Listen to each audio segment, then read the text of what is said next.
এই যে ঢাকায় আন্দোলন হচ্ছে, এই আন্দোলনকে কিন্তু তখনকার সরকার কিন্তু ভালো চোখে দেখে নাই, দমন নিপীড়নের মধ্যে রেখেছে। তো আপনার কি মনে হলো না যে ঢাকা ছাত্রদেরকে দমন নিপীড়নের মধ্যে রাখছে, আপনাকেও বা আপনার চট্টগ্রামে যারা আন্দোলন করছে তাদেরকে কোনো ক্ষতি করতে পারে, তাদেরকে দমন করতে পারে, এই ধরনের আপনার নামার আগে এরকম প্ল্যান আপনার ছিল যে আপনি জানতেন এরকম হতে পারে? আমি যখন আন্দোলনে নামি আমার এই ধরনের চিন্তা ভাবনা মাথায় ছিল না যে আমি বাধার সম্মুখীন হব। আপনি মনে করেছেন সহায়তা করবে সরকার বা দেশ? হ্যাঁ, আমার মনে হয়েছিল যে রাষ্ট্র খুব সহজেই আমাদের ব্যক্তিগতা বিবেচনা করবে, আমাদের যে দাবিটা সেটা মেনে নেবে। কিন্তু দেখা গেছে যে সরকার তাদের যে পেশা বাহিনী আছে, ছাত্রলীগ, যুবলীগ, আওয়ামী লীগ সহ তাদের প্রশাসনে যে তাদের চামচারা আছে তাদের মাধ্যমে আমাদেরকে দমন নিপীড়ন করার চেষ্টা করেছে এবং তারা পদে পদে ব্যর্থ হয়েছে। জনাব মাহফুজুর রহমান, আপনার কাছে আসি। আপনি সমন্বয়কের দায়িত্ব পালন করছেন বৈষম্য বিরোধী ছাত্র আন্দোলন চট্টগ্রামে। আমি আপনার কাছে যে প্রশ্নটুকু রাখতে চাই, আসলে এই বৈষম্য বিরোধী আন্দোলনে আমরা দেখেছি অনেককে নিহত হতে দেখেছি, অনেককে আহত হতে দেখেছি আমরা। আপনারা বৈষম্য বিরোধী ছাত্র আন্দোলনের সাথে যারা সমন্বয়ক হিসেবে কাজ করছেন বা যারা নেতৃবৃন্দ আছেন, যারা সামনের দিকে দেখে নেতৃত্ব দিচ্ছেন, তারা যারা আহত হয়েছে বা তাদের যারা নিহত হয়েছে তাদের কাছে আপনারা কিভাবে যাচ্ছেন, কিভাবে ছুটে যাচ্ছেন, বা তাদেরকে আপনারা কি করছেন, তাদের কি সহায়তা দিচ্ছেন, বা আহত যারা আছে তাদেরকে আপনারা কি সেবাটুকু দিচ্ছেন বা তাদের কাছে পৌঁছাচ্ছেন কিনা, এই ধরনের তথ্য আছে কিনা যে সবার কাছে আপনারা পৌঁছাতে পেরেছেন কিনা?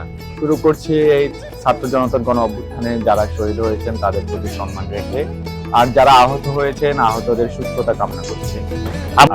আর যে কথাটা মূলত এই গণ অভ্যুত্থানের শহীদের সংখ্যা এবং আহতদের সংখ্যা আসলে সুনির্দিষ্টভাবে এখনো নিরূপণ করা আমাদের জন্য কঠিন।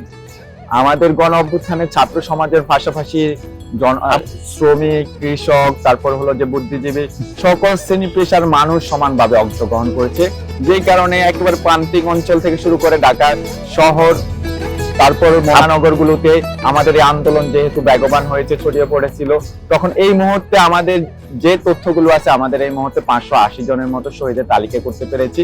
আমরা এখনো সব জায়গায় না, সারা বাংলাদেশে আমরা এখনো সবার কাছে পৌঁছাতে পারি নাই। আমাদের এটা চলমান রয়েছে। আসলে শহীদের পূর্ণাঙ্গ তালিকায় আমরা খুব শীঘ্রই আশা করি প্রকাশ করতে পারবো। চট্টগ্রামের জন্য আলাদা করে তথ্য প্রকাশ করবেন কিনা আপনারা, বা কতজন আহত বা কতজন নিহত হয়েছে? আমরা একই সাথে করে করছি, সেটাতে আমরা চট্টগ্রামকে ইনক্লুড করছি। আর এখানে আমাদের চট্টগ্রামে আহতদের যারা অনেকে সুস্থ হয়ে গেছেন, অনেকে আবার নতুন করে আবার অসুস্থ হয়ে হাসপাতালে ভর্তি হচ্ছেন, তাহলে আমাদের এই কারণে পূর্ণাঙ্গ একটা তালিকা করাটা আমাদের জন্য কঠিন হয়ে গেছে। এই মুহূর্তে আমাদের বৈষম্য বিরোধী ছাত্র আন্দোলনের যে সমন্বয়কেরা আছেন তাদের দিক নির্দেশনা বা তাদের যে কার্যক্রমের অধীনে প্রায় 70 জন আন্দোলনকারী সেবা নিচ্ছেন চট্টগ্রামে, যাদেরকে আমরা ইমার্জেন্সি সেবাগুলো দিচ্ছি।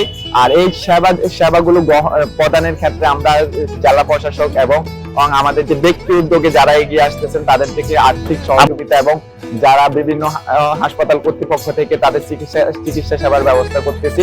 আর এই ক্ষেত্রে যদি চট্টগ্রামে তাদের চিকিৎসার ব্যবস্থা না হচ্ছে, আমরা দ্রুত সময়ের মধ্যে তাদেরকে ঢাকায় ট্রান্সফার করার জন্য চেষ্টা করতেছি।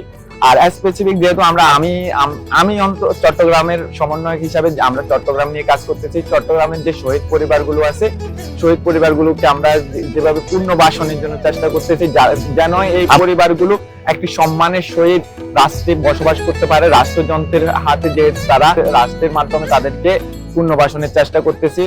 আমরা শান্তর পরিবারকে পুনর্বাসনের জন্য পুলিশ কমিশনারের অধীনে, সিএমপি কমিশনারের অধীনে তাদেরকে একটা চাকরির ব্যবস্থা করেছি শান্তর মায়ের জন্য, এবং শান্তের পরিবারের যে তার ছোট বোন আছে তাকে যেন বিনামূল্যে তার শিক্ষার সেবাটা দেওয়া হয়, সেই বিষয়টা আমরা নিশ্চিত করেছি। এছাড়া আপনার শান্তর পরিবার বা যারা আছে তাদের কথা বলছেন আপনি, পাশাপাশি যারা আহত বা নিহত হয়েছে তাদের জন্য আপনাদের প্ল্যানটা কি? তাদেরকে যখন তাদের কাছে আপনারা পৌঁছাবেন কিনা, বা যারা কেন্দ্রের সমন্বয়ের কাছে তারা এই ব্যাপারে কি চিন্তা ভাবনা করছে আপনার দৃষ্টিতে, যেহেতু আপনি চট্টগ্রামের দায়িত্ব পালন করে যাচ্ছেন? আমরা একে একে সব শহীদ পরিবারে পৌঁছাবো। আমরা শহীদ পরিবার পুনর্বাসনের জন্য সর্বোচ্চ চেষ্টা করব। আপনারা জানেন এখনো আমাদের দেশে আমাদের আন্দোলন চলমান, আমাদের প্রতিদিনই কোনো না কোনো কর্মসূচি চলতেছে, যেই কারণে আমাদেরকে আসলে সবগুলো মেনটেন করা আমাদের জন্য কঠিন হয়ে যাচ্ছে।